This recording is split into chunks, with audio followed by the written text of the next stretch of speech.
this is Sandy. Today we're going to be working on Cubism. Cubism is sort of out there. We're going to talk a lot about it. It's a part of surrealism, meaning people are expressing themselves, but they're looking at things in a different way. So let's get started. Okay, I have my paper right here, and I tape the edges because I like that more finished look at the end in my journal. I have different ways of drawing circles. I've got a ruler. I've chosen to use purple this time.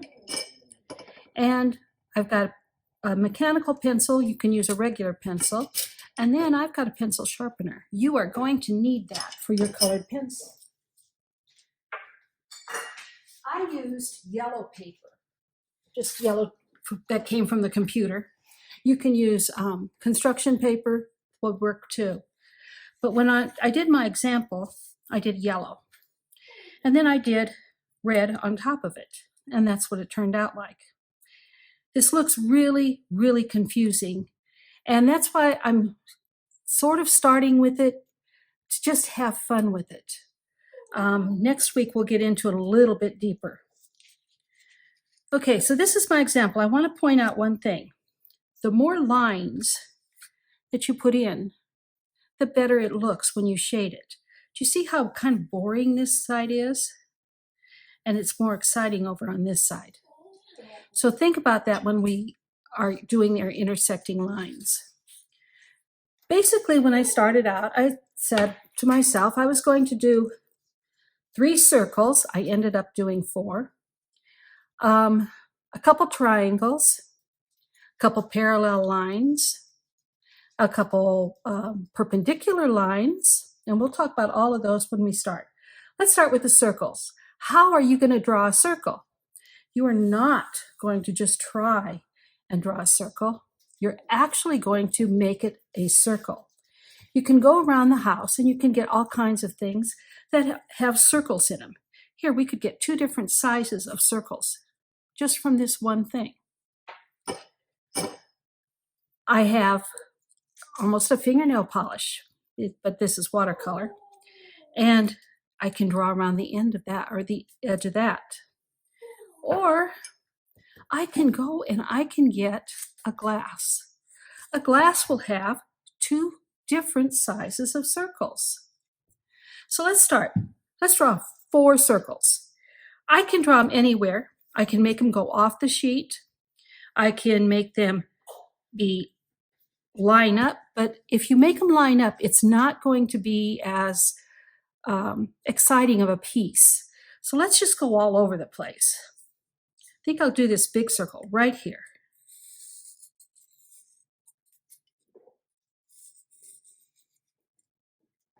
See? And I want a different size circle. So I think I'm going to come down here. And I'm going to go a little bit off on this one, off of my paper, which you can do. You might need an eraser in that list of stuff, because I just see where I didn't like my line.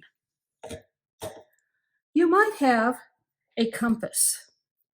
Now, a compass has a pencil in one end and a tip that keeps it stationary in the other. This will put a hole in your paper.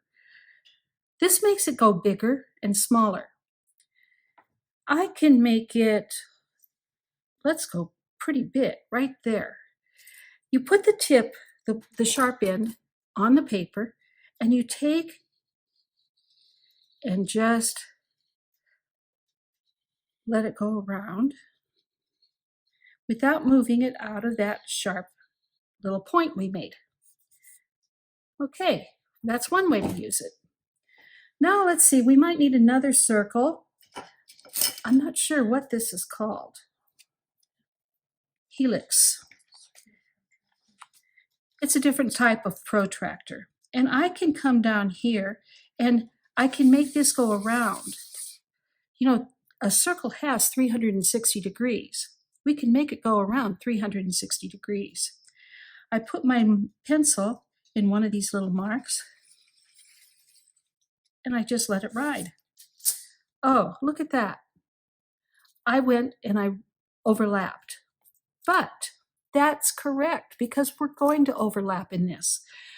Each of our objects exists on a flat surface. This flat surface is called a plane. Now, there's 360 planes, basically, because we can just keep moving this over and over and over and over and over and over, and each one of these is going to be a plane. Cubist artists want you to see all of the planes at the same time. So things can get pretty messy here. Okay, so we've got 4 circles. Now we're going to do 4 triangles. How do I do a triangle? I can put a line where I'm starting, and I can make the triangle go out here. And maybe I'm going to put a dot up there, and I'll make the triangle go that way. And I'm going to make the triangle go this way. Okay, that's pretty good. I'm going to make one of my triangles start right here. All right, let's go this way first. And I'm going to make it come all the way over to here.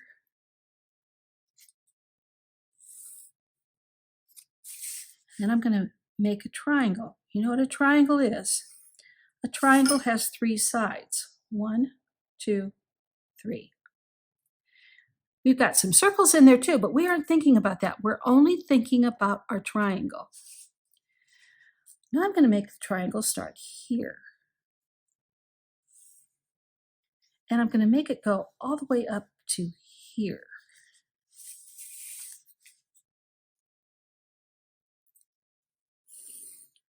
Doesn't really matter where your triangles, what they look like, as much as it matters that they're different from one another. Okay, I like that. Now I'm going to make, let's do 3 diagonal lines. 1, and they got to be parallel. 2, and we're going through everything. We're not stopping and going around. 3 parallel lines.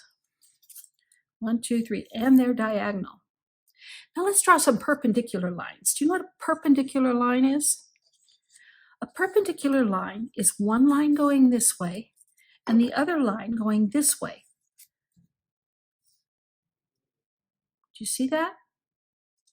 This wouldn't be a perpendicular line because it makes an angle, but this would because the angle both sides make is a 90-degree angle. Okay, so we're going to do a perpendicular line here.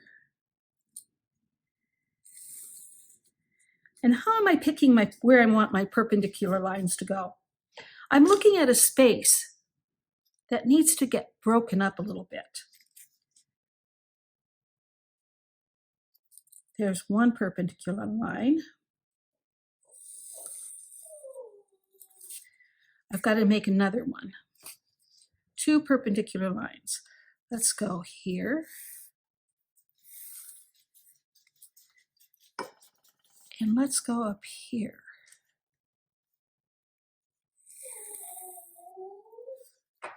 Okay. That looks almost like a tic-tac-toe to me. Let's see, I need to get something over here. I think I'm going to make another triangle. I'm going to put one point here.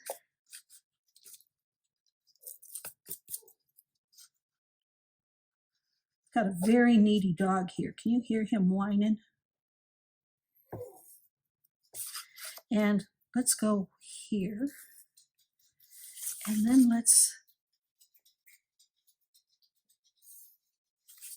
all right, do we see any other spaces that are kind of boring? I see 2, one down there and one over here. We could take and make a circle, just like this. That broke it up. And over here, we could make another circle. I like the way that broke it up, but I'm also going to just put a line straight through it. And I'm going to go all the way up. I'm not going around anything, I'm going all the way up into the page. And over here, I'm going to make a line that goes this way. Any other boring spots? This is boring. Let's put another line right like that. And this is really boring. Let's make a triangle.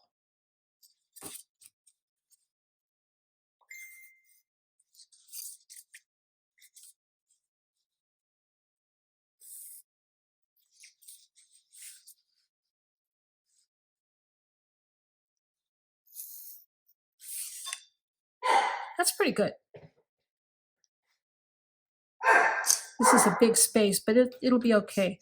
We need to go ahead and break up this one right here, so I'm going to just put a line there, and I'll extend this triangle leg all the way out here. Give it a shelf. Okay, when you think you're done, you're going to look at your paper and you're going to say, okay, I'm going to be doing a lot of shading here. It's monochromatic. Do you remember what monochromatic meant? Monochromatic is using one color and using light, medium, and dark in that same color. Okay, so now we've got to start shading.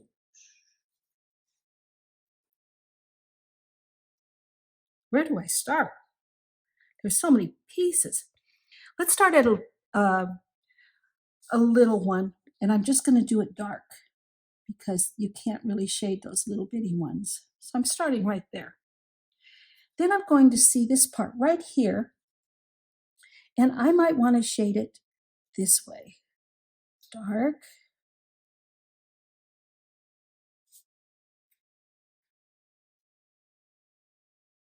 You figure out what works best. Now I'm stopping at my line. Now I'm going to go medium.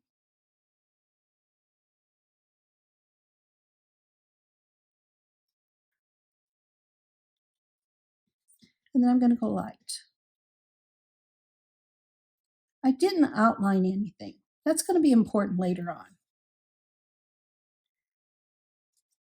Later on, it's going to almost look like we've left spaces in between these. If we were to outline everything, then we would really be blocking it in, but we aren't.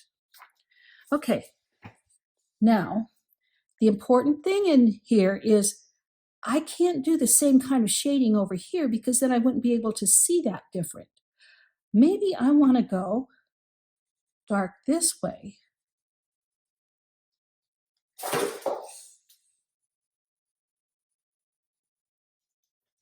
Medium.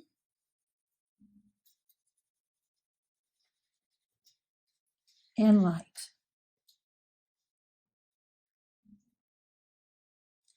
Do you see how you can see a lot of change there? There's dark, then there's medium, and then there's light. After you're done, you can go and you can kind of smudge that line just by going over between the two areas. So you don't get that dark, medium, light. You get dark, medium, light. Okay, I've got to figure out which way I'm going to shade that so it's different. I think I'm going to go with dark, medium, and light. Now, how am I going to do this one? Let's go light.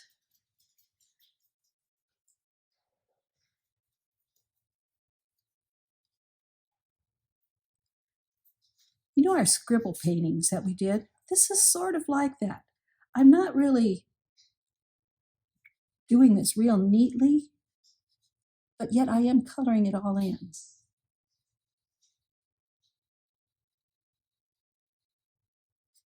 Look, this one goes all the way over to this other side. So I've got to carry it all the way over.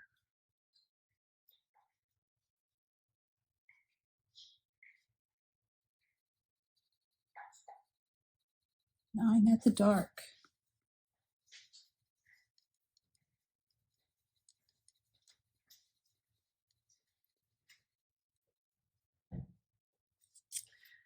Okay, this dark could go a little bit wider there. Now I need more medium up here. So you got to keep adjusting it. But the important thing here is I'm going the same direction in shading. I'm not going here and then going here and then going here. I'm going all the same direction in my strokes. Okay, what am I going to do here? I'm going to go dark. Medium. And light. Got to do something different here. Let's go dark this way.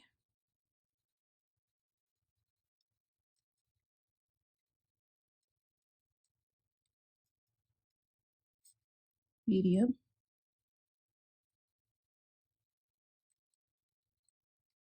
And light.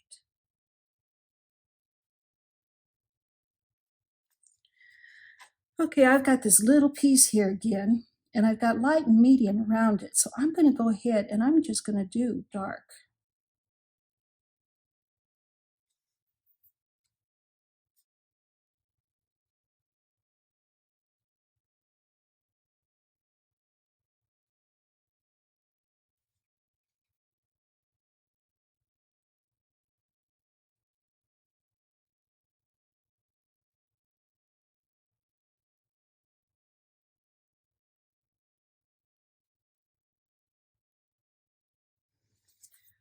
All right, got this one right here.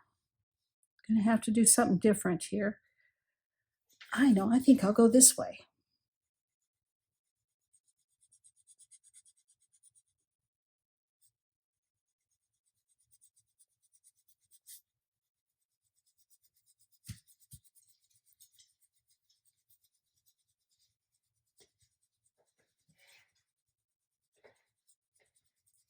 You know, when I started out, it was so much easier because I had a nice point on my pencil.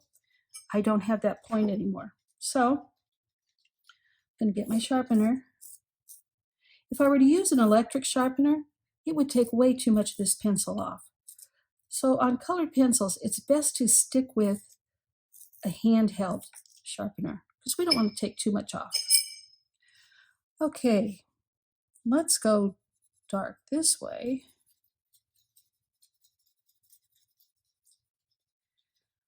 So have you ever seen the movie In and Out? You know, In and Out is about a little girl who has a conscience, and her conscience tells her a lot of times what to do. Well, there's a part of In and Out that takes them into what they call the danger zone. And Sadness says, oh no, we're abstracting. Well, guess what? Cubism is the first abstract art. Cubism started in 1908. And it started by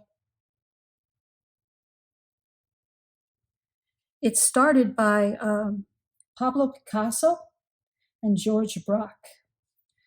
They were European people. They both lived over in the European area. And they're beautiful artists. They could draw very nicely. So it isn't that they didn't know how to draw. It's that they wanted to represent what they were drawing as though you could see every aspect of it. So if you were standing in one place, you saw what he would have seen.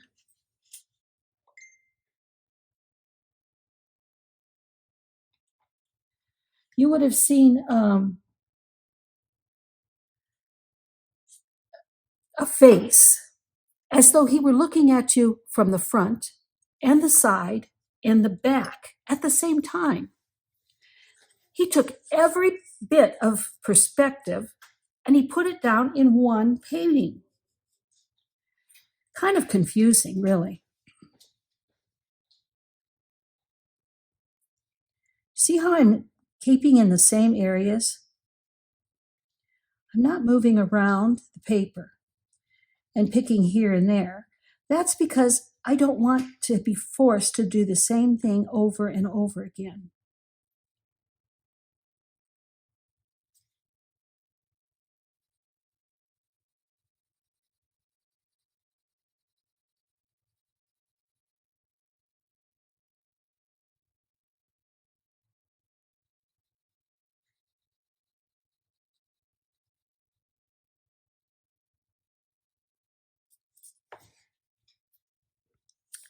So in 1908 or 1907, Pablo Picasso, he decides he's going to paint this lady holding a violin. Well, it turns out her nose ends up, I don't know where, and the violin ends up part of her head. But it was so different, people really, really liked it. Or they really hated it. It's what they call avant-garde art. And avant-garde art is new and unusual, and it really pushes the limits. It's really experimental. So that's what they're doing. They're experimenting with their art. They're trying to show everybody what's going on, but just doing it their way. Let's see, let's go dark here. Medium.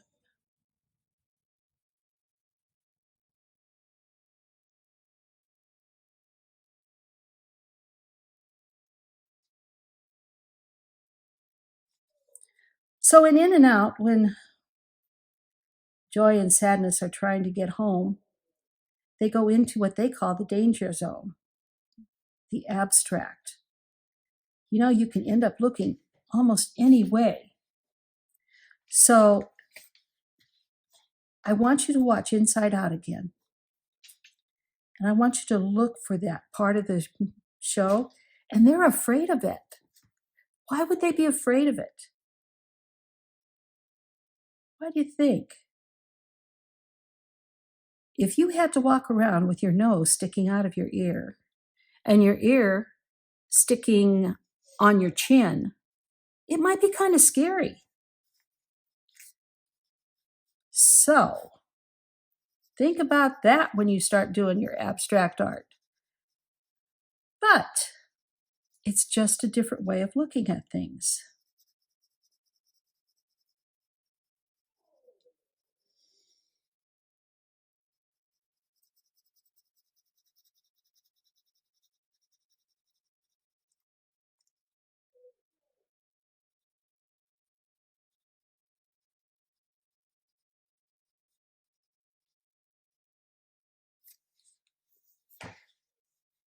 Okay, I've got this part right here where it's going to be hard to have one piece, so I'm just going to end it there.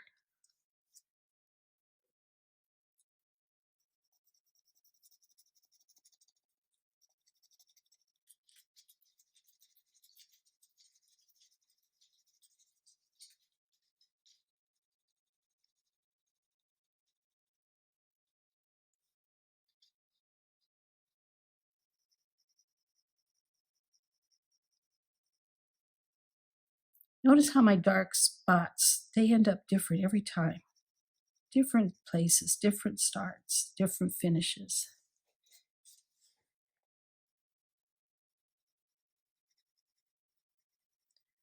And I choose one side of this to be the line that I'm following.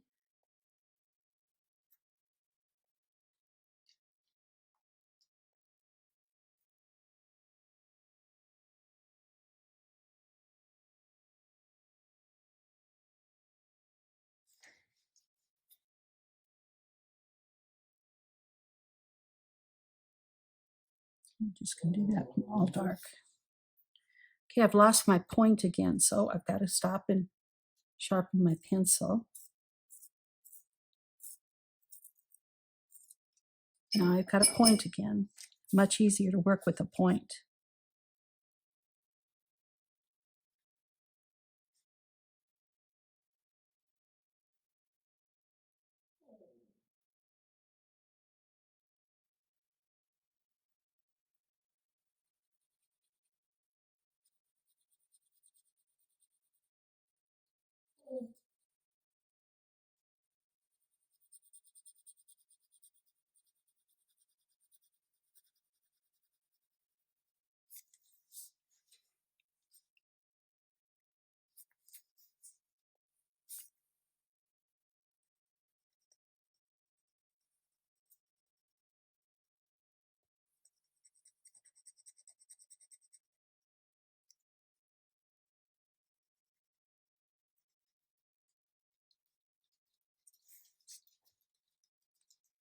Okay, I've got basically 1/4 of this is done. This is going to take me a long time. I'm going to let the film run, and I'm going to speed it up now, and you can watch me finish it. And or you can just speed forward and do your own.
Okay, as you can see, it's done. And this is in monochromatic color scheme. Monochromatic means there's one color, and we shade it, and that's how you can tell the shading of it. And it's Cubism. We've taken a circle apart, and we've shown all the different pieces inside that circle. We've taken a triangle apart, I'm not sure what you call a triangle that's 3D, but we've a prism maybe, and we've taken it apart and we've shown the different planes. That's what this is showing. The beginning of when they first started doing the Cubism, they used very dull colors, and they'd used a lot of shading like this. As Cubism went on, we got into different colors. And so each one of these things could have been a different color. So next week, we'll go on to Pablo Picasso.